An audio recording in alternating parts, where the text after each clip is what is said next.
En el nombre del Padre, del Hijo y del Espíritu Santo. Amén. Ave María Purísima, sin pecado concebida.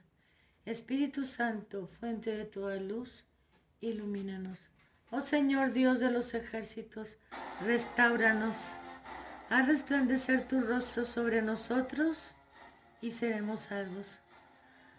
Muy queridos hermanos, antes de continuar con la narración de las revelaciones a Sor María de San Pedro, voy a dar lectura a un comunicado del patriarca Elías del Patriarcado Bizantino Católico, porque es muy importante y se asemeja tanto a lo que le leí hace poco de el libro La Nueva Iglesia Montiniana, lo que demuestra que el mismo Espíritu ha hablado por la boca de estos hombres de Dios y que profetizan para salvación de sus almas. Para todos aquellos que nacieron después del Vaticano II y que no tuvieron ni tienen idea de quién es el sacerdote Sáenz Arriaga, ahora tienen al obispo Elías, que está predicando para toda la catolicidad y por la salvación de sus almas. Comenzamos. La Iglesia tiene el deber primordial de proclamar el Evangelio de Cristo en el poder del Espíritu Santo.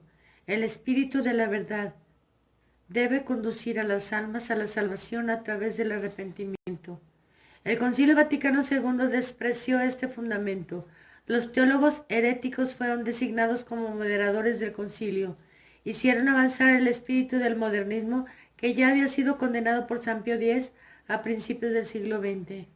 Mediante el método histórico crítico, el modernismo pone en duda a Jesucristo como único Salvador, su resurrección real e histórica, así como la inspiración divina de las Escrituras. Utiliza astutamente términos ambiguos para cuestionar las verdades de la fe. También se usaron términos ambiguos en muchos documentos del Vaticano II para oscurecer las herejías del modernismo.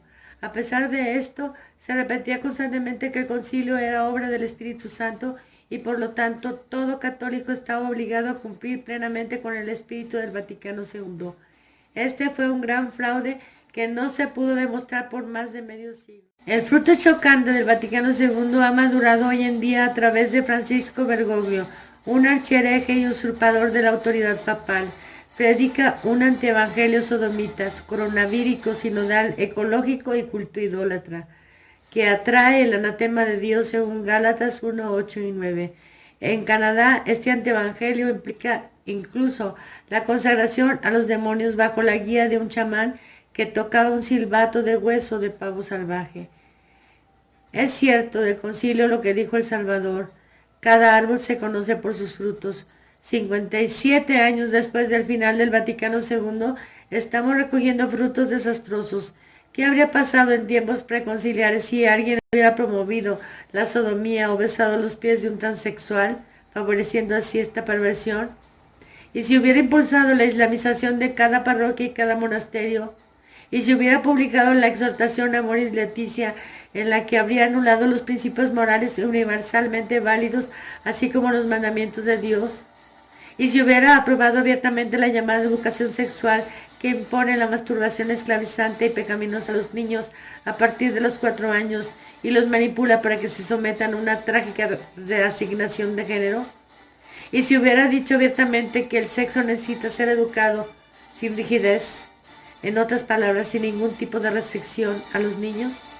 ¿Y qué habría pasado si tal sucesor del apóstol Pedro hubiera hecho esfuerzos para la legalización del matrimonio sodomita y la adopción de niños por sodomitas? ¿Y si hubiera obligado a todo el personal del Vaticano y a todos los católicos a aceptar un suero genético llamado vacuna, hecho del tejido arrancado de un niño no nacido, aún vivo? ¿Y si hubiera abierto el concilio con una procesión solemne con el demonio Pachamama en una canoa llevada por obispos y brujas a la Basílica de San Pedro? Todos los mártires y santos se habrían revuelto en sus tumbas y se revuelcan en sus tumbas. Y si después de todo eso un chamán hubiera consagrado al papa a los demonios, tocando entre tanto un silbato de hueso de pavo salvaje. ¿Comprendéis, queridos católicos, que esto es algo impensable?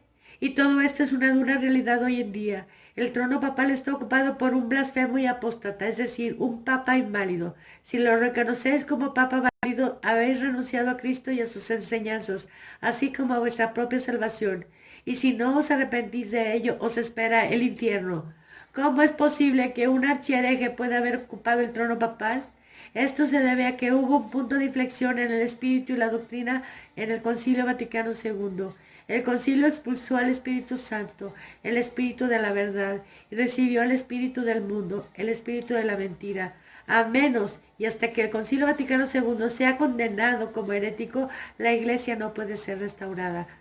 El salmista dice, si los fundamentos son destruidos, ¿qué puede hacer el justo?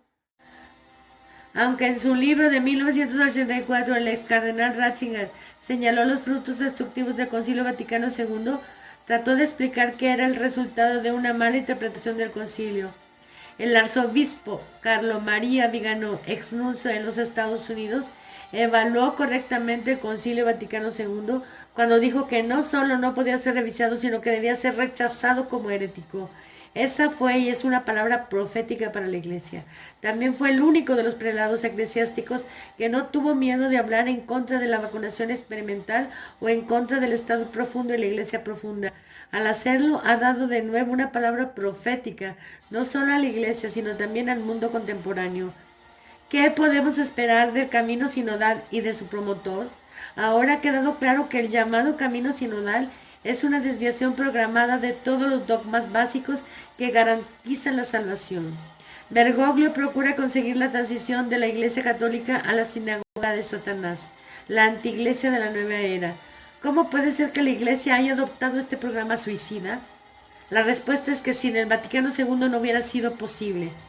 Si el Vaticano II hubiera sido obra del Espíritu Santo, como se afirma, lo primero que habría hecho el concilio sería condenar a los modernistas y herejes del pecado contra la fe y mostrar un modelo verdadero para la renovación de la Iglesia a través del arrepentimiento. Sin embargo, el concilio sustituyó el arrepentimiento por el antiarrepentimiento y la misión por la antimisión, o en otras palabras, por el diálogo interreligioso y suicida. Conclusión. El primer paso del arrepentimiento para la Iglesia Católica es llamar verdad a la verdad, mentira a la mentira y también llamarle herético al Concilio Vaticano II, es decir, inválido. ¿Por qué? Porque el Concilio Vaticano II expulsó de la Iglesia el Espíritu Santo, el Espíritu de la verdad y recibió el Espíritu del mundo, el Espíritu de la mentira. Durante su visita a Canadá, donde promovió el sincretismo con el paganismo, Bergoglio dijo, soy solo la guinda del pastel. Ese pastel, pero envenenado, es el Concilio Vaticano II. Hasta aquí el comunicado del patriarca Elías, del Patriarcado Católico Bizantino.